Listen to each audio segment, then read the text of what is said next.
Hi guys, இன்றைக்கி என்ன வீடியோன்னு பார்த்தீங்கன்னா உருளைக்கிழங்கு வச்சு ஒரு வறுவல் தாங்க பார்க்க போகிறோம். இதுக்கு தேவையான பொருள் ஆயில், கடுகு, அப்புறம் உருளைக்கிழங்கு, மஞ்சத்தூள், தேவையான அளவு உப்பு, ப்ளஸ் நம்ம குழம்பு மிளகாப்பொடி.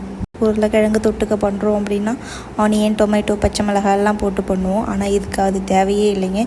வெறும் உருளைக்கிழங்கு மட்டும் வச்சு வறுவல் இப்படி பண்ணணும் அப்படிங்கிறது தாங்க நான் இன்றைக்கி செஞ்சு பார்த்தேன். ரொம்பவே டேஸ்ட்டாக இருந்துச்சு. நீங்களுமே இதுமாரி வீட்டில் ட்ரை பண்ணி பாருங்கள். சீக்கிரமாகவே ரெடி பண்ணக்கூடிய டிஷ்ஷு தாங்க இது.